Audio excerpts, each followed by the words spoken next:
Mon projet ici s'inscrit assez bien dans le travail que je fais habituellement, qui est assez toujours un côté historique, un peu sociologique, souvent marqué par un intérêt pour l'architecture.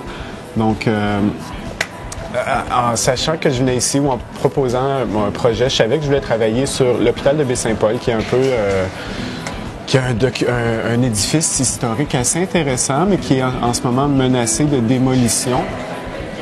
L'hôpital de Baie-Saint-Paul, qui est en ce moment nommé le Centre hospitalier de Charlevoix-Ouest, je pense, a été autrefois le deuxième hôpital psychiatrique le plus important en taille et en patients au Québec. Donc déjà, c'est un édifice qui permet de plonger là, dans toute l'histoire du Québec. Là. Ça a l'air de rien comme ça. Là, on va toucher les orphelins du Plessis, l'Église catholique, dans l'accueil des pauvres, des malades, la désinstitutionnalisation. Baie-Saint-Paul était un peu connu pour avoir une importante population de personnes désinstitutionnalisées. Et puis moi, ben c'est ça, à travers le dessin, puis des maquettes qui sont toujours à faire, je veux faire des propositions conceptuelles, éclatées, des espèces de plans philosophiques ou conceptuels, ouais, d'une architecture possible pour le nouvel hôpital, parce que je trouve que la population de Baie-Saint-Paul est assez mobilisée autour de la problématique, c'est très bien, mais tout ce côté historique-là, et c'est compréhensible, est un peu laissé de côté dans l'urgence de la situation. Et puis le pivot un peu de tout ça, c'est le souvenir que j'ai d'une personne, d'un ancien patient de l'hôpital de son nom, Maxime Pellerin. Moi, je l'ai connu sous le nom de Maxime Lejeune, mais depuis que je suis ici, j'ai entendu toutes sortes d'autres noms. Les gens l'appelaient Yellow ou le Serin. C'est un gars qui est habillé en jaune de la tête aux pieds à tous les jours. Il y avait des macarons, des pins, des boutons. Il y avait un vélo absolument extraordinaire, plein de fanions, de sifflets, de gugus jaunes, pas la plupart du temps. Donc, la première idée que moi j'apporte au débat pour lancer les gens un peu là, dans une réflexion, ça serait je pense que le nouvel hôpital devrait, si le nouvel hôpital il y a finalement, devrait porter ce nom-là, Hôpital Maxime Lejeune ou Hôpital Maxime Pellerin. Donc, à partir d'une photocopieuse de collage, de mini-estampes faites à la photocopieuse, j'ai développé tout un mini-livre de croquis, d'esquisses préparatoires que j'ai renumérisé. Puis là, j'utilise le projecteur numérique pour agrandir ces croquis-là. C'est vraiment pour moi une espèce d'hybride d'un plan d'architecture complètement utopique, éclaté, complètement fou, et aussi d'une espèce de banderole de manifestation là, avec le lettrage à la main, les slogans. Moi, j'apporte mon idée. Là. Je suis ici en tant que proposeur de choses, mais en même temps, je suis très intéressé à avoir un côté de recherche puis d'investigation. Là, tu sais, toute la saga, je l'ai vue de loin là, à travers le journal puis le téléjournal jusqu'à date surtout. Fait que je suis très curieux de voir comment les gens de la place le vivent ou comment ils le sentent, qu'est-ce qu'ils en pensent.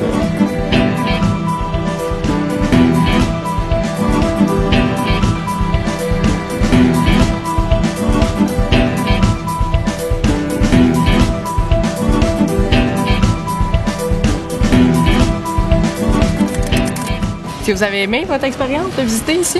Oui, beaucoup. J'ai trouvé que discuter avec les artistes, ça nous permet de vraiment comprendre ce qu'ils font. Sinon, parfois, on serait porté à se demander où ils s'en vont avec ça. Puis ça, c'est vraiment une belle ouverture. Moi, c'est la deuxième fois que je venais, donc j'ai aimé ça, voir comment ça a évolué. Ce que je trouve intéressant ici, c'est qu'on a vraiment la possibilité de rentrer dans l'univers des artistes et d'échanger avec eux. Puis quand on va voir une exposition, on n'a pas cette possibilité-là, puis on est assez privilégié pour ça, je trouve. On rentre, puis chaque kiosque, c'est vraiment un petit univers, on voit les artistes travailler, puis on peut vraiment s'imprégner là, de l'esprit du travail de l'artiste. C'est très agréable. J'ai beaucoup aimé aussi le fait que les ateliers, que les artistes soient dans des espaces un peu circonscrits, là, tu sais. Donc, on sent qu'ils peuvent habiter aussi. Là. Ça recrée un peu l'atelier comme... c'est toujours intéressant. Vous savez, aller voir dans des ateliers d'artistes, les gens adorent ça parce qu'on est tous un peu voyeurs. Hein? C'est pour ça. Monsieur Faneuf, avec ses livres, là, toute la logique de recherche, moi, ça m'a fasciné. J'ai pris le temps vraiment de jaser pas mal avec lui. Là. Je pense que c'est ce qui peut amener le plus de gens qui ne connaissent pas l'art à l'art. Parce que souvent, il y a ce qu'on sait de l'artiste, c'est ce qu'il y a écrit un peu en bas à droite, sa démarche résumée en 4 lignes, et on oublie l'humain qui est derrière. On va probablement profiter aussi des journées qui restent là, pour en revenir peut-être là, dans les dernières journées du symposium pour voir là, le matériel, les œuvres un peu plus terminées.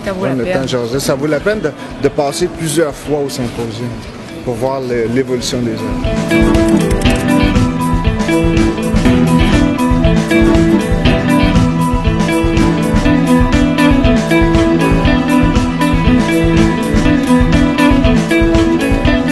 Je suis Tessa Mars, je suis haïtienne et je vis actuellement à Port-au-Prince. Je suis plasticienne. Pour le symposium, je construis une murale en 3 panneaux. Et cette murale contient des éléments de ma mémoire. C'est tout ce qui construit mon identité et qui appartient à mon pays, qui me suit partout où je vais lors de mes déplacements. Il y aura aussi une composante sonore à cette murale, un ensemble d'échanges que j'ai eu en Haïti et ici à Baie-Saint-Paul. Ce sera comme une installation parce que la murale est censée pouvoir se tenir debout toute seule à n'importe quel emplacement. Et à l'arrière, il y aura la bande sonore qui passera en boucle. En ce moment, je suis en train de faire un collage. C'est la découpe d'un arbre un peu imaginaire parce qu'aucune feuille n'est pareille. Avec de la colle acrylique, je mets en place les feuilles. Et c'est un travail de longue haleine qui demande qu'on fasse très attention au maniement du papier. Alors, derrière moi, il y a plusieurs éléments qui sont mis en place. Et, par exemple, ce personnage fait partie d'un tableau d'un peintre haïtien très célèbre, très connu, Hector Hippolyte. Et c'est un personnage avec lequel j'ai grandi, donc j'estimais qu'il avait sa place dans ce travail aujourd'hui. Donc, ce sont divers éléments comme ça, des mots qui me reviennent à l'esprit lorsque je pense à mon pays.